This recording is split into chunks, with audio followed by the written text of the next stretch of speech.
This talk is entitled Culture, Curriculum, and Care, Building Community in a Time of Need. And it's a little different than a lot of my talks, which are kind of technical in a way or philosophical about language, arts, and cultivation. This is much more general. And I start with the word culture, because culture is a very interesting word to me. I've been contemplating it for a long time, and it has three kind of analogous definitions. And you don't get the full impact of the word if you don't think about all of those. The first and most common definition would be the stuff of life. So when we say culture, we may be referring in a general way to the music, the movies, the books, the cuisine, the fashion, the architecture, just the stuff of life that humans create and live in. And so that's kind of a very big general definition of culture. Then another definition would be corporate culture, which would probably translate more as the way we do stuff around here. So churches have a kind of culture, the way you do stuff there. Businesses will have a corporate culture. We at IEW try to create very specifically an environment that helps people be happy working here and being successful, helping other people, help their kids learn to listen, speak, read, write, think. So we try to do certain things in certain ways to create a positive corporate culture. You have a classroom culture, if you have a classroom, or a home culture. In fact, everyone has that. And so that's kind of the way you do things in your home. And every one of us is slightly different.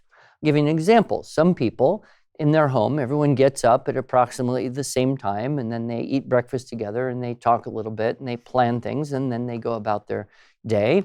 Other people, get up whenever they want, cruise into the kitchen, eat whatever they can find, and then just kind of go around and do whatever they need to. I'm not saying one is better than the other. In fact, in our family, probably the latter was more the norm, but it is illustrating kind of an aspect of corporate culture. But both of these definitions of the word culture don't really have the impact that they have until you look at the third definition, which would be the petri dish. Right? So you remember when you were in school, you had that little round dish of yellow Jell-O. That was called a culture. And then you would put something into that little dish of yellow Jell-O, bacteria or whatever. And if your culture was good, you would grow more of whatever you're trying to grow. If your culture was not good or toxic or antiseptic, you would not grow whatever you're trying to grow.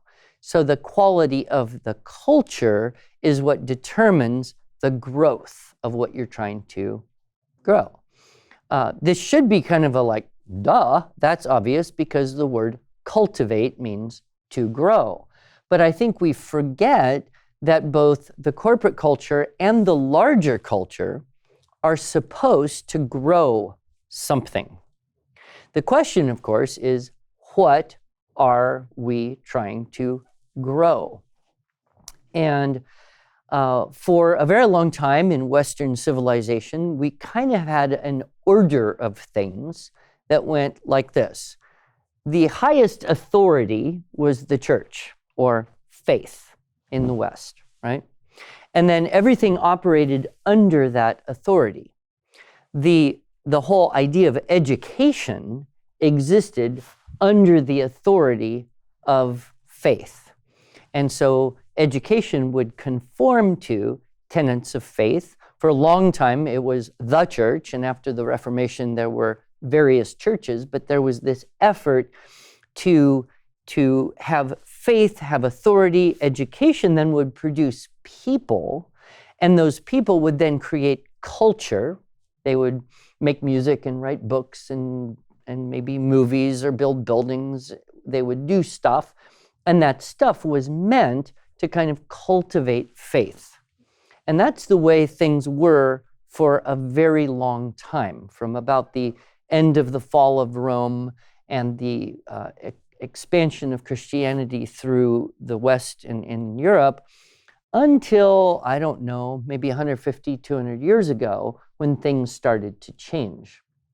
And the big change was that education became a rule unto itself. It came untethered from the authority of faith. Now, if you look at some of our more famous educational institutions, Harvard, Yale, Princeton, at their founding, what were they? Schools of divinity. They were seminaries. They were specifically created to help raise Christian leaders for a Christian country in a basically Christian world. And so there was a purpose to that. And whether you would agree with the specifics of the theology and all that, at least there was a purpose that we were creating people who would create culture, and the culture would nurture the faith. This is why, 300 years ago, it existed, but there was no market for pornography. There was no market for bad music. There was no market for ugly buildings or bad books. Nobody wanted it, right? It existed, but it was very peripheral. But over the course of time, the education institutions became somewhat untethered from any authority, and they became an authority unto their own. And then they started to produce people who didn't necessarily have a purpose in the culture that they were creating, other than self-aggrandizement. And so it became a shift in many ways towards kind of a narcissistic view, and that infected the cultural elements of music and books and movies and art, where the goal wasn't to create things that were beautiful and that would bring goodness and beauty, so much as the goal gradually became to do something weird, to do something unique, that if it was something that nobody had ever done before, then that was de facto good. And so we see this general kind of degradation of the value of culture in terms of cultivating something that we can all share. So we have very little control over the large culture, right? I cannot myself do anything about bad movies and bad books and bad music and things that shouldn't exist, right? In my opinion, of course. And I'm right, of course. But, I can't do anything about that. But I do have a lot of control over my home. I have a lot of control over the corporate culture. So one of the things that I have been strongly trying to encourage parents is to look very carefully at what are you trying to cultivate with the culture in your home. Now, we all have a slightly different take on what we're trying to cultivate. And so this is the type of conversation that you want to have with yourself or your spouse and say, okay, we're going to filter the larger culture. We're going to filter what's available to us so that the art on the walls and the books on the shelf and the music that we hear and the things that come through screens and the clothes in the closet and the food on the table, all of that is the culture that will cultivate what you are trying to cultivate. Because very often it's a mixed message. We're trying to cultivate, for example, generosity, and yet we have elements that come into the child's world that are very selfish and narcissistic and narrow-minded and are counter to that idea of cultivating generosity. Or maybe you have as a goal to cultivate a love of God and faith. Well, there's a lot of anti-faith elements that are going to constantly try to kind of inject doubt and fear in a way and undermine that. So how do you make the decisions about what you bring into your world through the lens of culture? And I think that today is a day when we see probably some of the greatest competition for the attention of our children. And in a way, I think it's one of the hardest times in history to raise kids, because the access to everything is so kind of simultaneous and chaotic and confused, and everything is targeted at children increasingly younger ages, which makes it more difficult for us as parents to, I don't know what word you want to use, create culture or defend against the types of things that will undermine the goals that you have for your children, for your family.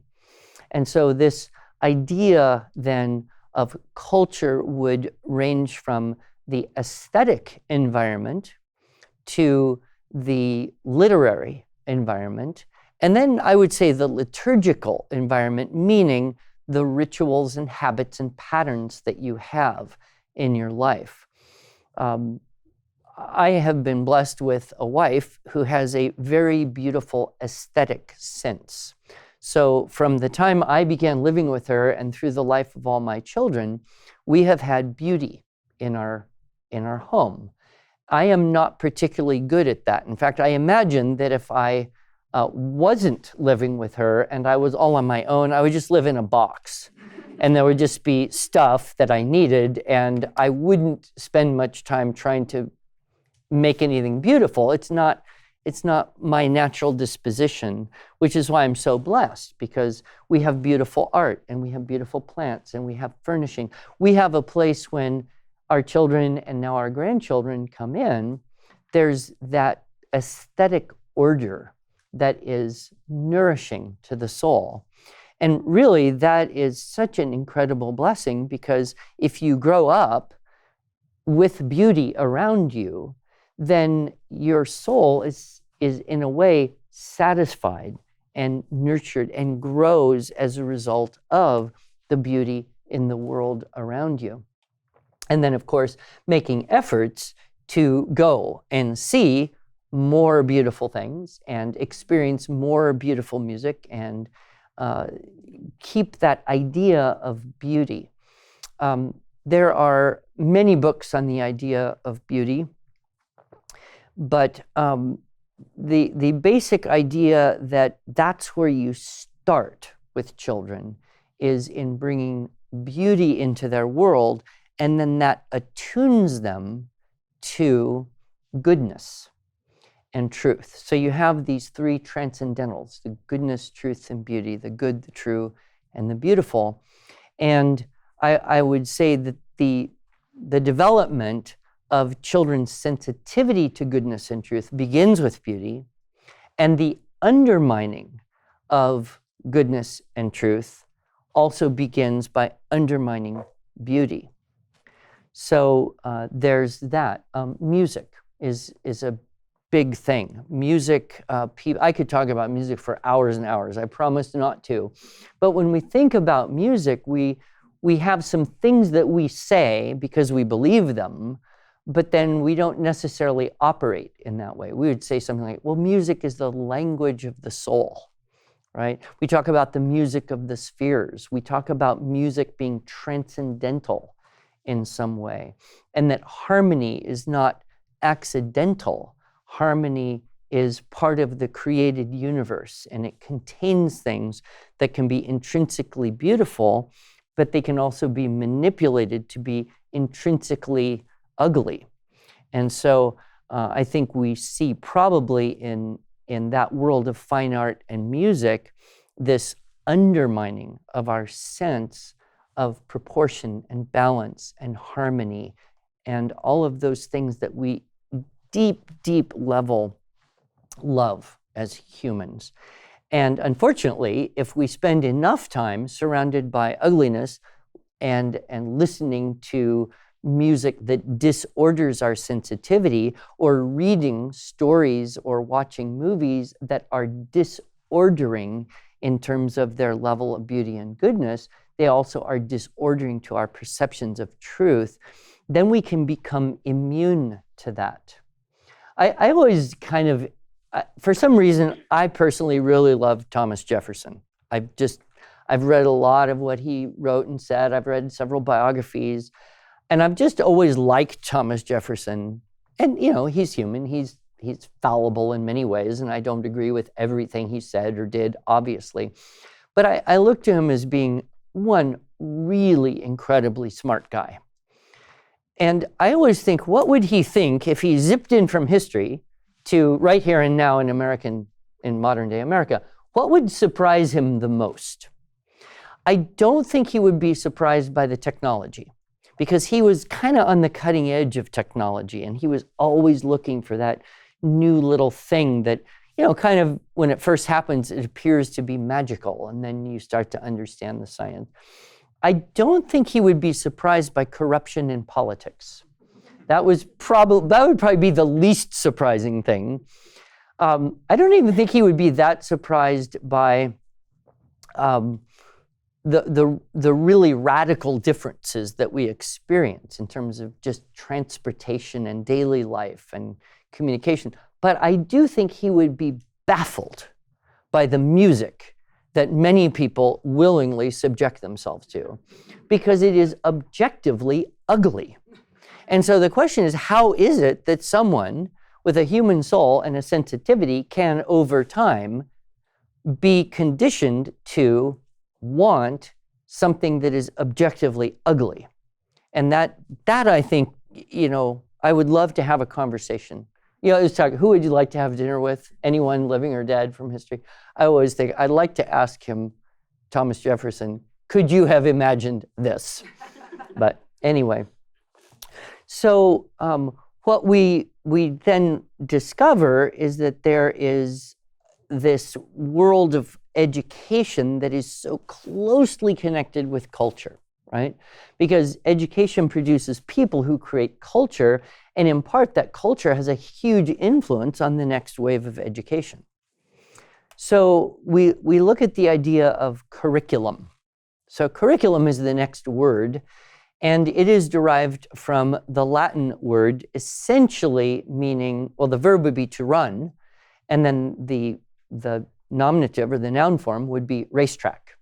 So the most direct translation of curriculum would be racetrack.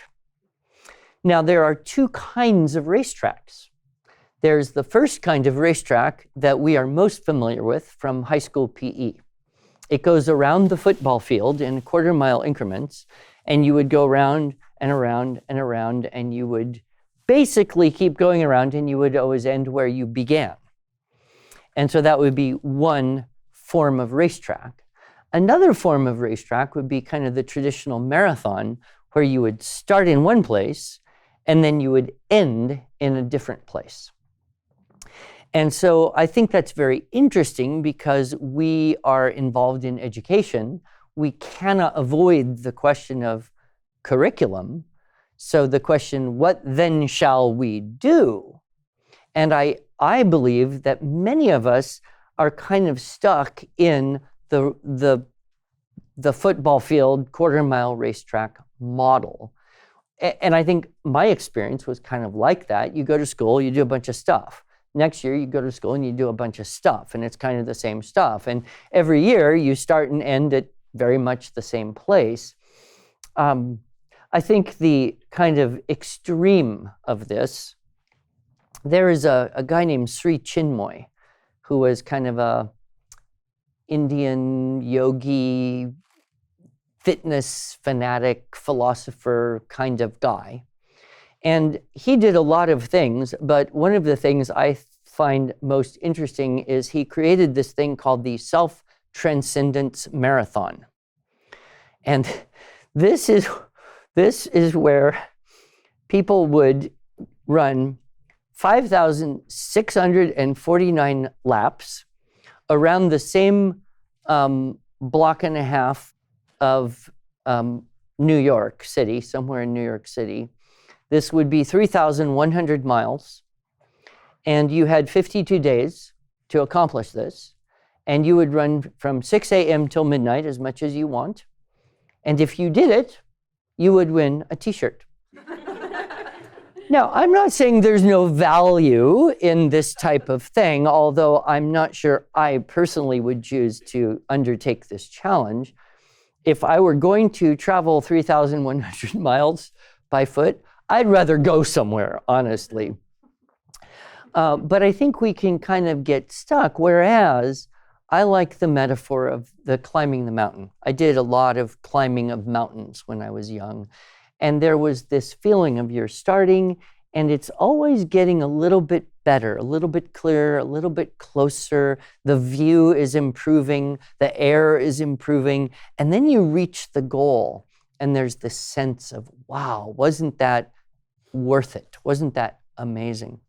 So when we look at our curriculum, I think we want to kind of ask ourselves, is this moving us up a mountain?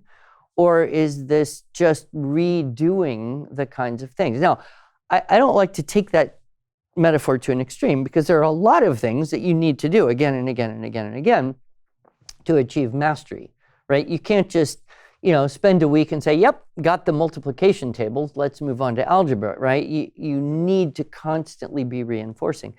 But the idea of a curriculum, where are you moving to? And in that, are you able to integrate the good and the true and the beautiful in what you're doing? And so is that part of the cultural purpose for your curriculum? Now, we have this idea of the arts and the sciences. In fact, this is so embedded in our thinking that most people, when they graduate from college with a degree, have a Bachelor of Arts or a Bachelor of Sciences. And so we study these two things, but it's very helpful to be able to think about them, I think, in a little more traditional and proper sense. Arts are those things which you do.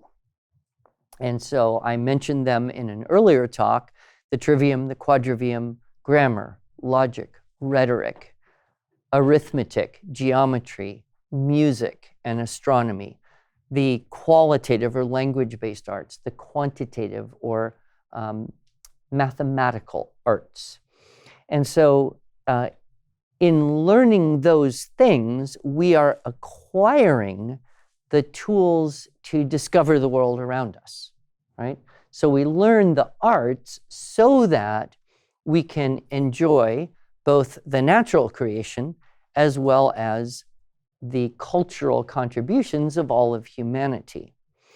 And so we don't look at those as an end, but as a means to an end. A lot of those things cannot really be deconstructed and still exist, right? So it's pretty hard to deconstruct arithmetic to the point where it doesn't exist, because then you wouldn't have it and you would not have done it. So some of them are very deeply embedded, but understanding the purpose for your curriculum helps, I think, focus attentiveness, and it also helps you through harder times, right? There are things that you're going to have to learn, or that your students or children are going to have to learn, and it's not easy. And it's not necessarily always enjoyable. It's not always something that you say, oh, I just want to study trigonometry. No, it's part of this pathway, right? So in the modern world, we have a lot of people who are arguing that education should be utilitarian, right? And they'll take this to the point of saying, why do we teach all this stuff in schools that nobody's ever going to use? And we don't teach all this stuff that everyone really needs. And so there's this constant kind of tension between the more classical liberal arts and then the more practical things. This helps if we understand kind of the larger perspective of liberal and practical and the arts of service and the fine arts. So to just define a little bit there. So you looked at the liberal arts. That word liberal is derived from, of course, the same root where we get library and liberty. And it comes from the very, very root word meaning bark. And it's because it was bark that allowed paper. Paper allowed people to read and write and enter into contract. And that was a level of freedom that not everyone had in the ancient world. So the liberal arts were those things which free men and women would study so that they would retain their mental and spiritual, if not also physical freedoms. There were also the practical arts. That would be everything from blacksmithing to law. Those were the things that you would learn so that you could contribute to society. And so the idea was that you would have the liberal arts that would give you the tools of learning, that would give you an appreciation for nature and the world you live in, that would give you an ability to connect with the past and the present and the future, but you would also have perhaps a practical skill that you could contain. So you had from that the derived of the gentleman, the agrarian gentleman, right? Whose liberal education gave them leadership potential, but they also had their farm. And great examples of this from history, Cincinnatus, if you don't know the story, is a great example of an extremely well-educated Roman citizen who was a leader and a senator, and then he retired and he went back to his farm and lived a humble life, cultivating yams or whatever, I don't know. And then there was a crisis, and they came to Cincinnatus and said, "You've got to come and help us through this crisis." And he said, "Well, I could help you, but I will need absolute power." They said, "You got it. Come be our dictator, but save us." So Cincinnatus came back, applied his knowledge, his wisdom, his character, saved Rome, and then immediately resigned his position and went back to be a humble farmer. Cincinnatus, in a way, is a model of the citizen leader. We see that reflected, say, in George Washington, who is often compared to Cincinnatus because Washington could have been a dictator. Everyone loved him. He would have been a great king and we would have loved to have him. But he said, "No, I have to stop and let go of all this power. I will go back and contribute, but others have to take over." So we have these examples, both from ancient and more modern history, of how a liberal education qualifies people for leadership in a free society. Then, of course, we also had historically the servile, or that word isn't too positive, but the arts of service. And so these were the things that people in a position of service would learn. And very often they didn't have the time to study the liberal arts because they were servants or, in sometimes, slaves. They were important in society, but they weren't citizens in that same sense. And so their education was in this area of how do we serve those who are helping our society function well and all that. And then you have the fine arts. Now, the word fine is from the Latin verb fine, from which we get finish, meaning they are an end of themselves. You study art because doing that is its own end. The beauty of that is sufficient to warrant the energy put into it, right? So we have these fine arts that we appreciate, and we recall the words, I believe, and I won't quote this exactly, of Adams, who said, "I must teach my children politics and war so that their children can learn art and music," something like that, right? You've heard that one. So we look at the curriculum and we say, okay, now we have to somehow engage in this. This, I believe, is one reason why classical education has become of such great interest for Christian schools and for homeschooling families, because you're looking at those arts in that way as being far more than just utilitarian. The good news is if you do strive to study and learn and master to some degree liberal arts and fine arts, you end up doing very well in a practical sense, right?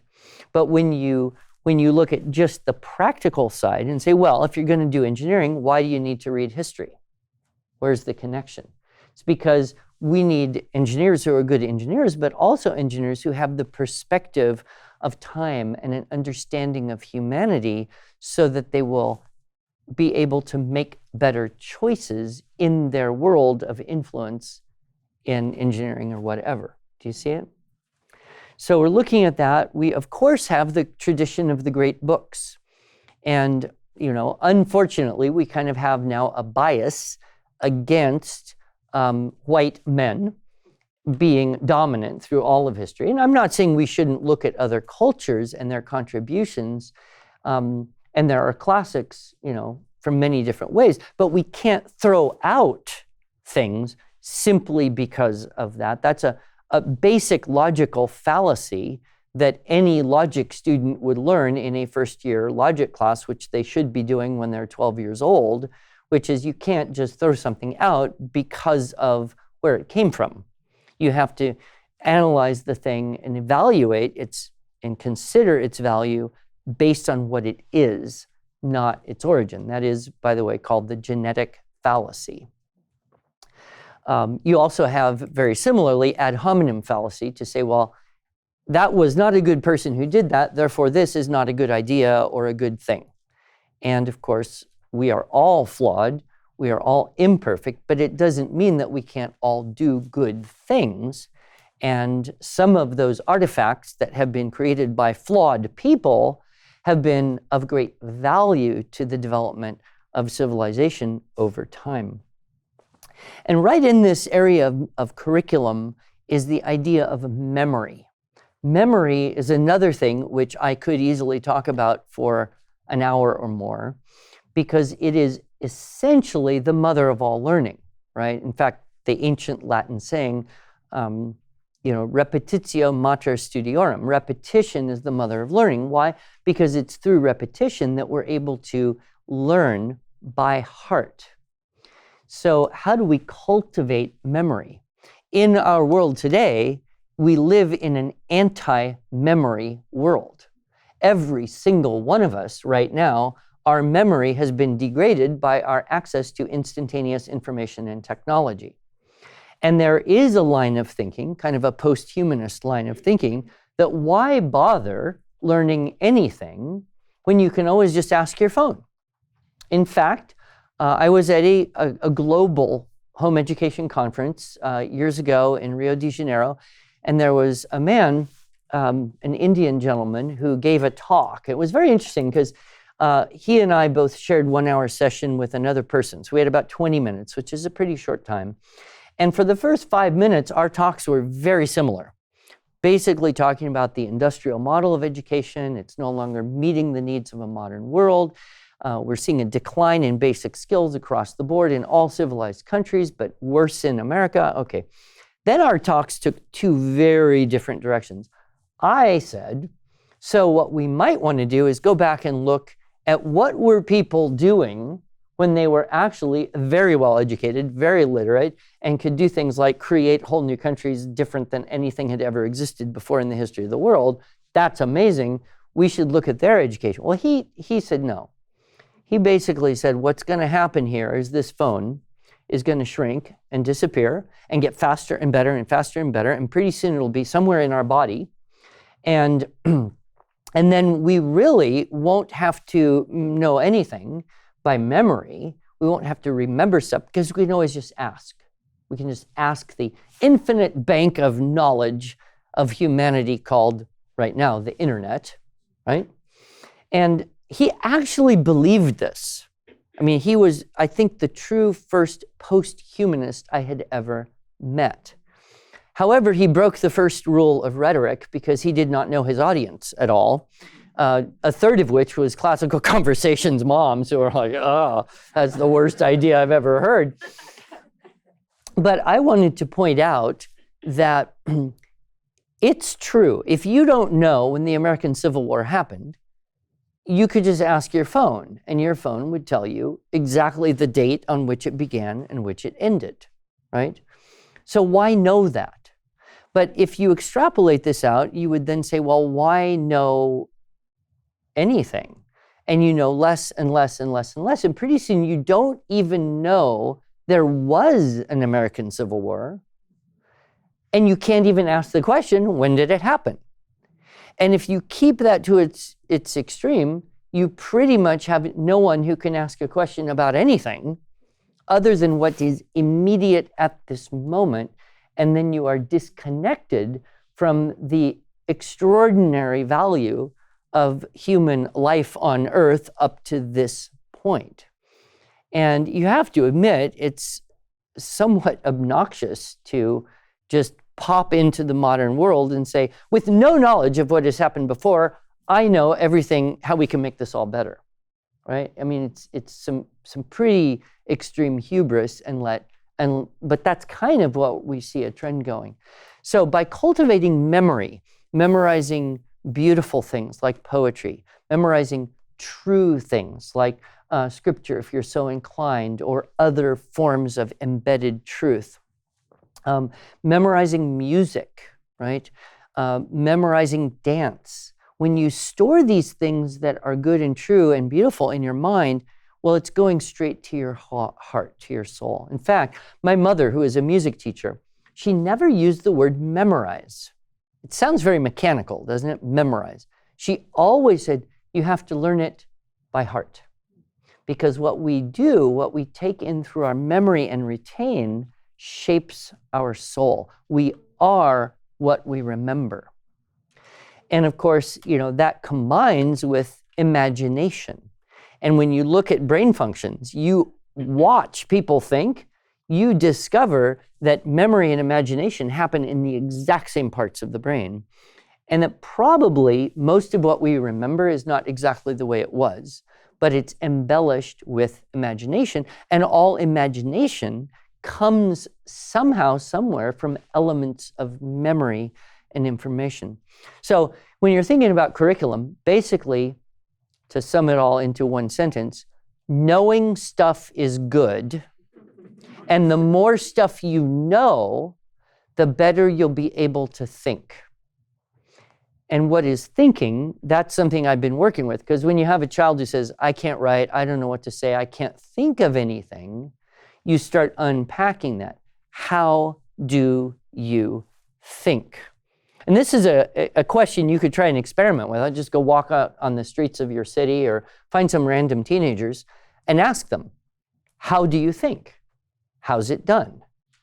If someone says, think now about this, how do you make that happen? Well, it's connected with the ability to inquire, right? Inquiry is accessing memory and imagination. And to do that, you have to ask yourself questions. And the quality of the questions you ask yourself will actually determine the quality of your life. So as children learn to ask better questions, they not only learn to think better, they will learn to make better choices because their questions will direct them in that way, right? So some people wake up and say, how can I get more money so I can get a new iPhone? It's okay, it's not a bad question. But other people might wake up and say, how can I grow in wisdom and virtue that I can better serve God and my fellow man? Well, that's a better question, right? So you've got that. So you've got imagination and memory, and then the development of thinking through questions. So those are all some considerations when it comes to curriculum. Now, care, I was hoping that the word care was derived from the word caritas, which means charity or love. But actually, it's cognate with carus, which means to care, and I couldn't get back that far. But it's possible there still is a connection, because I do believe that care and charity are essentially the same action. When we care for someone, we are activating our love in action to serve or support or do something for that person or that group of people or whatnot. And what I have found very interesting is observing young children without the burden of parenthood. This is why being a grandparent is so great, is because you can watch these children up close and personal And if they're close enough for extended periods of time, but you don't worry about them and you're not distracted by the same things you were when you had your first children. And what I've noticed about very young children is this intrinsic, deep level need for giving and sharing. So a child, before they can even speak a few words in combination, will try to give you something, right? And then you will take it, and then they expect you to give it back, right? Or they expect you to give them something back. And they will just go on with this again and again. In fact, young children will even put food in your mouth, and then they will expect you to give them something back.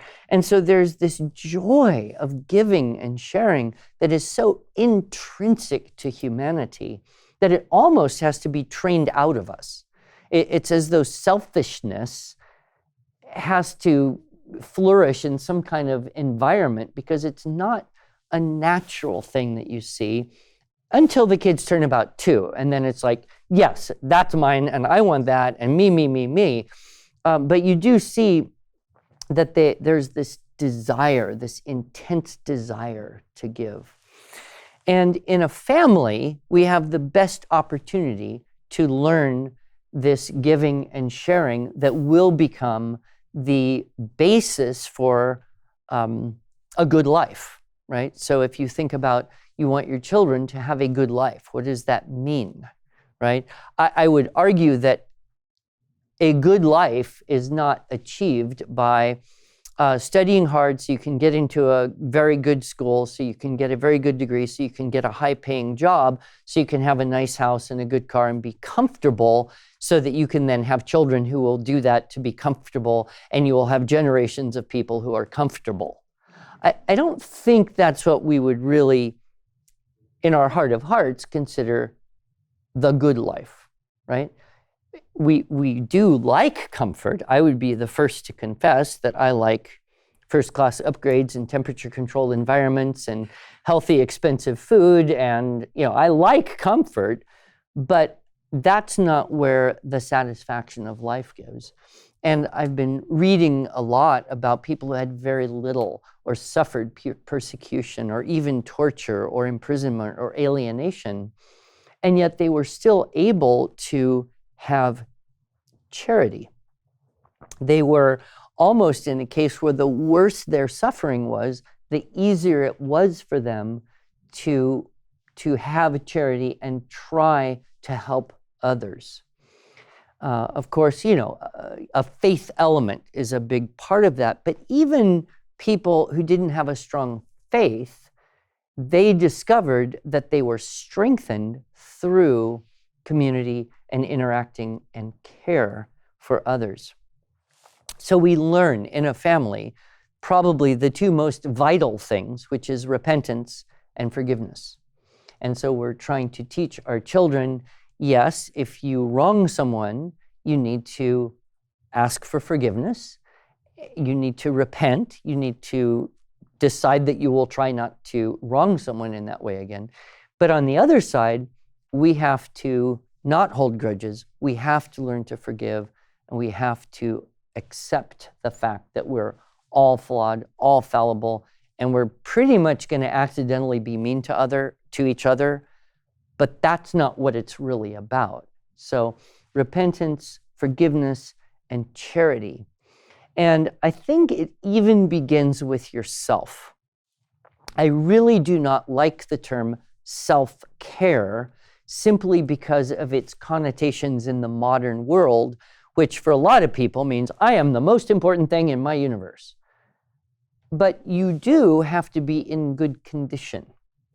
And there's physical condition, there's mental condition, there's spiritual condition. And I have long thought that as a teacher, either of my children or other people's children, and I've done both, that my teaching is only as good as my personal condition.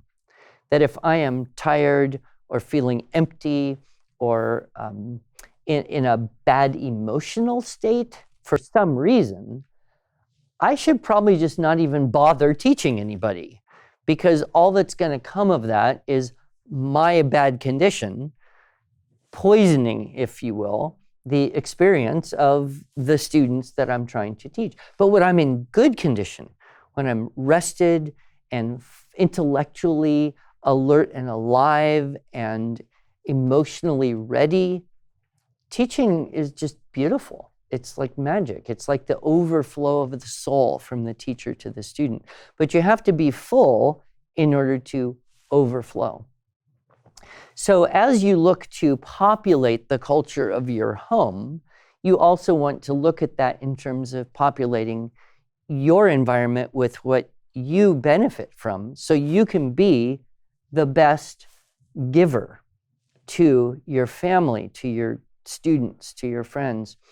So we look at music, and I would argue that we are all, no matter how smart you think you are, and I think I'm pretty smart, so I'm going to include myself in this, we all grossly, wildly, profoundly underestimate the influence of music on our minds and our emotions and even our physical bodies. And that most of the music that we will hear on a daily basis by random is not good. And so what we need to do is understand a little bit more about what music actually helps bring positive energy and revitalize. And you can go down to a cellular level and look at the effects of vibrations of different sorts on cellular performance and discover that there are positive auditory influences that enhance life, and there are negative auditory influences that do the opposite. We look at sleep. We are a chronically sleep-deprived people, right? And most of us, and I operated for 20 years on this idea that if I sleep more than about 6 hours a day, I'm just lazy. And that really what I should do is stay up as late as possible so I can do as much as I can, and get up as early as possible so that I can do as much as I can to go to my business, serve my family, blah, blah, blah, blah. And of course, being chronically sleep deprived doesn't help you do anything better. One of the most influential books I have read in my whole life is called Why We Sleep by Matthew Walker. And it completely changed my whole life and attitude. Another thing is diet. Most of us are sad because we eat sad. We eat the standard American diet. And so we are consuming way too much processed foods and sugars and oils that are actually toxic. They actually are poisoning us. And if you want to be in good condition and you want your children's physiology and neurology to be at its optimal, you really do need to get into the study of how food affects us. Because too many people just look, all food is equal, it's all about, calories or whatever. But no, it's so much richer than that. So another book, I'd give you a whole lecture here if I could for an hour, is called Eat to Beat Disease by William Li. William Li, L-I is his name. He's an Asian guy, I would assume. Anyway, wonderful, brilliant man. He's got podcasts, I think. But this book, I wasn't trying to beat a disease. I was just trying to read this book, and it was so exciting to learn about all the systems in our body and which nutrients and which foods support those systems. And so I have had a radical transformation in my life with sleep. And my wife always fed me pretty well, but when I was on my own, I'd eat whatever. And then, of course, exercise and activity is a big thing. Then you have to look at literature, right? Because literature is really how we feed our mind. It's how we keep our imagination active. And it's very hard when you're a busy teacher or a homeschool mom or both, and you are trying hard to kind of do everything for everyone else, and you forget that you really do need to keep yourself full intellectually as well. So I think you always want to have that book that you have wanted to read and you're enjoying it and you look forward to being able to read it. Too many books are like obligation, right? But you need that book that's going to be, the dessert for the day, the chocolate figs or whatever you like that, enriches you. in that way. And I think that at some point you may even have to just take a mini sabbatical. I mean, the whole idea of a sabbatical is very appealing, right? Just, okay, I'm not doing anything for the next year except what I want. Well, that's not going to fly, but you could take the mini sabbatical, and it may look something like this. You just say, all right, guys, I'm not teaching you today. You're on your own. I'm going to study. So you get a book, you sit down, get yourself a nice cup of coffee or tea, whatever, and just start reading. And of course, your kids are going to be like, Mom, what are you doing? I'm reading. Leave me alone. What are we supposed to do? I really don't care. Just leave me alone. Aren't we supposed to just school or something? You can if you want to, but I'm busy. Well, what are you reading? You wouldn't be interested, right? But if you want to sit here quietly, I'll read out loud, you know. But you may have to just carve that time out and recover, because if you're in good condition, you will be able to care for your family and your students and everyone in your world in the most charitable way. There is a quote from a book which I have not read. It's one of my favorite books which I have not read. And it is The Brothers Karamazov by Dostoevsky. And I have not read it because every time I've started, I just died and quit and never got back to it. But I do know there is my favorite quote of all time. So there's a little scene in there where the doubting woman asks Father Zosima, she says, how can I regain my faith? By what proofs? Right? So she wants him to give her an apologetic that will restore the faith that she is feeling like she's losing to doubts. And he says to her, one cannot prove anything, but it is possible to be convinced. Okay, that's interesting. One cannot prove anything, but it is possible to be convinced. That's paradoxical right there. She, of course, says, how? By what? And here's the quote. By the experience of active love. Try to love your neighbors actively and tirelessly. The more you succeed in loving, the more you'll be convinced of God and the immortality of your soul. And if you reach complete selflessness in the love of your neighbor, then undoubtedly you will believe, and no doubt will even be able to enter your soul. This has been tested. It is certain. This, to me, is really, in a big way, the essence of the gospel. Because what was the greatest command? Right? Love God with all your heart and love your neighbor as yourself. And how do we do that?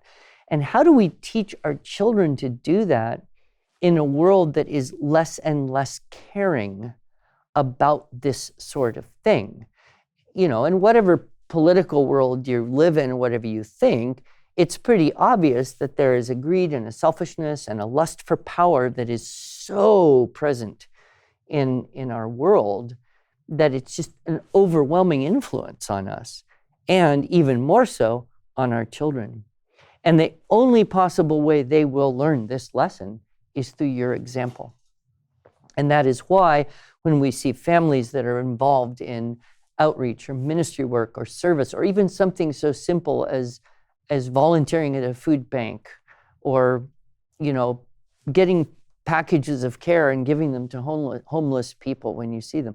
All those things that you can do, your children can see you do. And that experience they will have of your actively practicing the charity and love for neighbor will have a greater impact on them than almost anything else. But it's hard to do anything alone. And that's why we need the fourth C, which is community. And I have been very interested in community my entire life. In fact, I quit school to go join a kind of new agey community. And then all through my life, I have always been very interested in finding kind of like-minded people that I can do things with. And that was part of the motivation of coming out to Oklahoma, was there's a group of like-minded people that I was aware of, and we shared the same kind of values and appreciation that our perception of what is good and what is true and what is beautiful is aligned. And so I believe that for children, this is the thing that will defend them best against the toxicity of the general culture, because in community, you can create a powerful experience of culture that goes beyond the home and has therefore a greater impact on them. And so, what does that look like? Well, a lot of us in the homeschool world, or when you work in a school, you basically have kind of a default community that comes up, but it's not just about the academics. That's probably the least important stuff when it comes to building community, because it's the things you can do together. So I would throw out a few ideas. One is singing. When you sing with other people, it has a transformative effect on your soul. And I would say some of the highest and best moments of my parenting have been seeing my children in choirs or musical theater and singing both secular and religious content, and just the level of harmony and cooperation and unity and oneness that is required for choirs, for children, and for everyone to sing together is just, it's so restorative from a community perspective. It immediately heals some of the isolation and cut-offness that we feel. Another thing would be dance, and I'm not talking about turn on bad music and writhe around the floor in a chaotic and sensual way. I am talking about civilized dance, where there are things you learn and you work with other people. And I have had, for many, many years, wherever I've been, we have had kind of like the Civil War ball idea, where the girls would wear the long skirts and the men would wear ties, and then we would have a collar and we would have the folk music. And there's a beauty and a refinement to that. And when you do it in community and you see, wow, there's, granddad, great-granddad, all the way down to the 4-year-old and everybody in between joining in this dance experience. I can't think of anything that is as good as that for building community. And of course, if you're going to dance, you need food. And so there's that aspect of sharing the table together and planning events. And I'm a little bit reluctant in this area because I don't like the hassle of it. But every time something like that happens and, we go to a potluck, we contribute, we create an event, we bring food in retrospect, I always think that was so worth the hassle. So I myself have to kind of think forward and remember backwards to avoid my reluctance, because I just don't like inconvenience, right? But that food element. And then, of course, shared books. There is something so powerful about reading books and talking about them with peers and with other folks. And my wife and a couple of my daughters are part of this national thing called the Well-Read Mom. Are any of you doing that? You are, yeah. And so it's kind of fun because you get these books and you don't necessarily know them. You may or may not. And then you read them and then you get together and you talk about them. And of course, there's rabbit trails that go on forever. And you're part of this greater conversation. And so when you see, a company does a book club, or, even within a family, you read one book to everyone, and guess what? Now you have a shared experience that you can connect all sorts of things to. You can understand this or that better through the filter of the humanity that was portrayed in the good or great book. And so, I think all too often kids get a little bit older and everybody goes off reading their own stuff. Whereas if you make a concerted effort to get a group of people and read the same thing, there's nothing really replaces that in terms of the richness or the enriching part of the discussion to the reading. And I would say some of the best moments, some of the peak moments I have had in homeschooling and teaching have been with teenagers in the context of discussing a piece of great literature and seeing how that stimulates their imagination and causes them to reflect, and the insights that they can have into human nature and in themselves. I don't know of anything that does that in quite the same way. So you look at the books. And then lastly, of course, would be play. Play is absolutely essential to community. And, a lot of things border on that, song and dance and books. But when I say play, I'm talking about ultimate frisbee, right? I'm talking about that idea where you just are playing for the joy of doing it. And children are so, so important to us as adults because they remind us continuously of the need to play.